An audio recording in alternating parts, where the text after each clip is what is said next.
Do you know what it actually feels like to lose an entire day inside your own head? Not tired, not lazy, just trapped.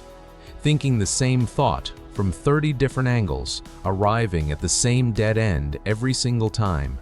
Most people think overthinking is a flaw, a weakness, something broken inside you that other people somehow fixed. But what if that belief is the very thing keeping you stuck? Meet Tariq, 23 years old, bright, restless, the kind of person who could spend 4 hours deciding which shoe to wear and still feel like he made the wrong choice. He wasn't unintelligent. He wasn't afraid of hard work. He was afraid of something else entirely, something he couldn't name yet. Every morning, Tariq woke up with a list, not written down, built in his chest, a heavy, invisible list of things he needed to figure out before he could start. The right career path, the right words to say, the right version of himself to become. And until every item resolved cleanly, perfectly, permanently, he felt he couldn't move. He'd been stuck like this for 2 years. But something strange was about to happen. Something that had nothing to do with productivity hacks or morning routines or anything he'd read in any of the 37 self-help books sitting on his shelf, all of them underlined, all of them useless. One afternoon, his uncle called. His uncle wasn't a wise man. He wasn't educated. He ran a small tea stall near the bus terminal and smelled permanently of cardamom. He called to ask if Tariq wanted leftover biryani. And somehow, by the time that conversation ended, something in Tariq had cracked open quietly, the way old wood cracks in cold air, not dramatically, but deeply. What did the old man say? We'll get there. First, understand what Tariq's life looked like from the outside. He had friends who thought he was calm. His silence read as depth. His hesitation looked like thoughtfulness. Nobody knew the war running inside him, the constant noise, the replaying of conversations that happened 2 years ago, the rehearsal of conversations that hadn't happened yet and probably never would. He couldn't apply for jobs because he hadn't decided his field. He couldn't decide his field because he feared choosing wrong. He feared choosing wrong because he believed a wrong choice was permanent. And he believed a wrong choice was permanent because nobody had ever shown him otherwise. That's the part nobody tells you. Overthinking isn't a thinking problem. It's a belief problem.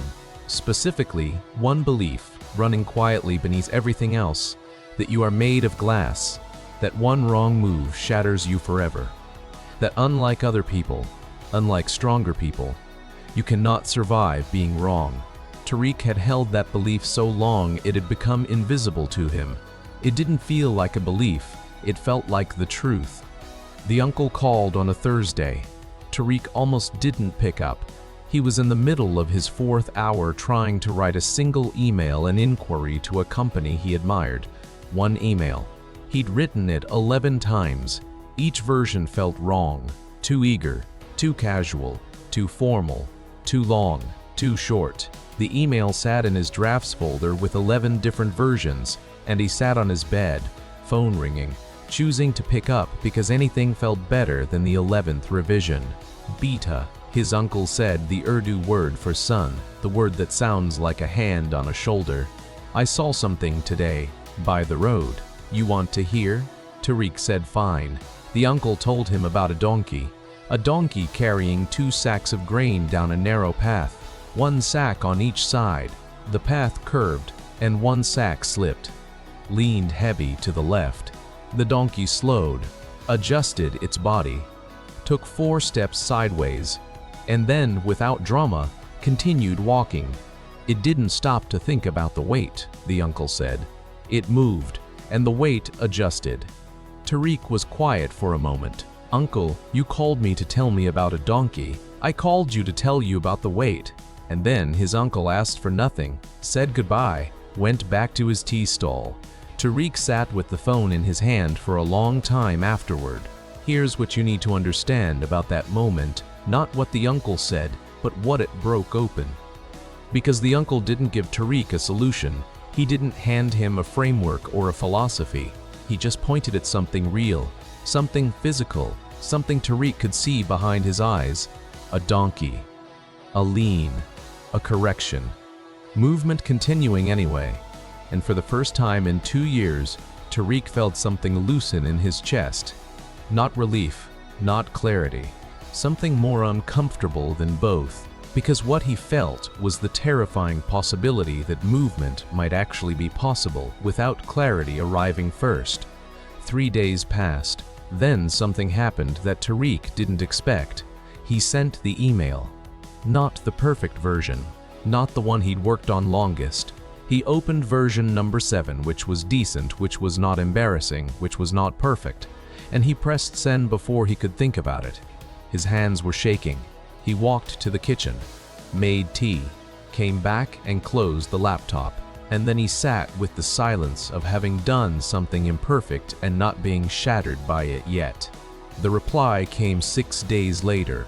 They wanted to schedule a call, but that's not the turning point. Because Tariq, being Tariq, almost canceled the call 3 times, almost convinced himself the reply was polite rejection disguised as opportunity, almost decided he wasn't ready. Almost chose the list in his chest over the door that had just cracked open. What stopped him? The donkey. Not the memory of the uncle. Not a motivational quote. Not a framework written in a book. The image of a donkey with uneven weight, leaning, correcting, continuing. A living thing making small adjustments and still arriving somewhere. That image had lodged itself somewhere in him that his thinking couldn't reach. He took the call, and the call went imperfectly. He stumbled over 2 answers, lost his thread once in the middle of explaining his interest, had a silence that lasted 3 seconds longer than he wanted. But he also said 2 things that landed well. He also asked 1 question that made the interviewer pause and say, "That's a good question." Tariq didn't get the job. He got something more useful. He got evidence. Evidence that imperfect movement doesn't break you. Evidence that a slightly lopsided walk still reaches somewhere. Evidence that the weight adjusts when you move but not before. That evening, sitting in the same room where 4 hours had once disappeared over a single email, he understood what his uncle had actually said. Not that you should stop thinking. Not that thinking is bad. Not that careful people are weak. But that the donkey's power was never in the perfect distribution of weight. It was in the willingness to feel the lean and walk anyway. Here is the truth that nobody tells you about overthinking. It feels like preparation. It markets itself to you as responsibility.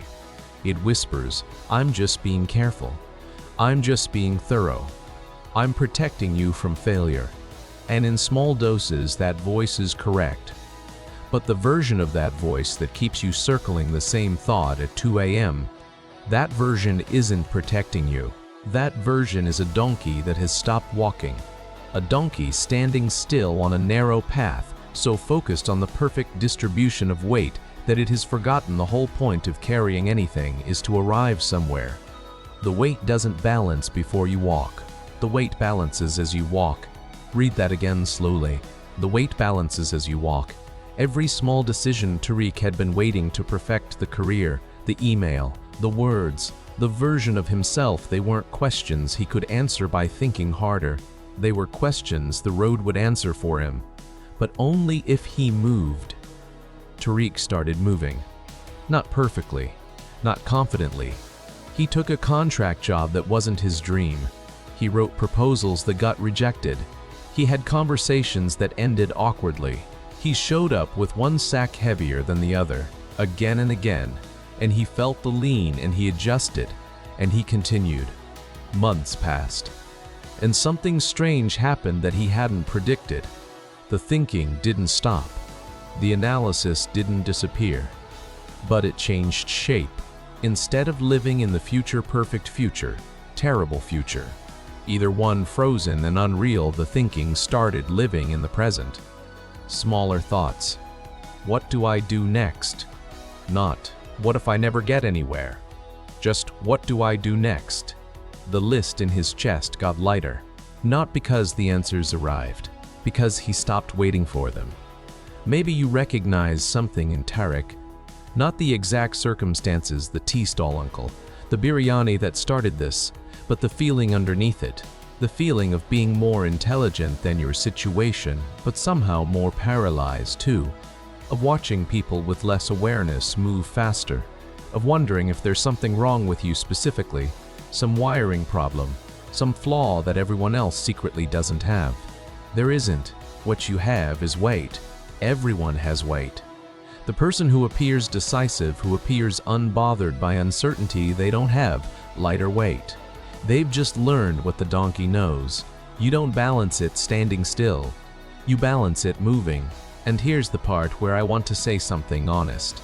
I used to think that clarity was the requirement, that I needed to feel ready before I could move, that the anxious rehearsal and the mental simulation were doing useful work, building toward a perfect moment of certainty that would finally make action feel safe.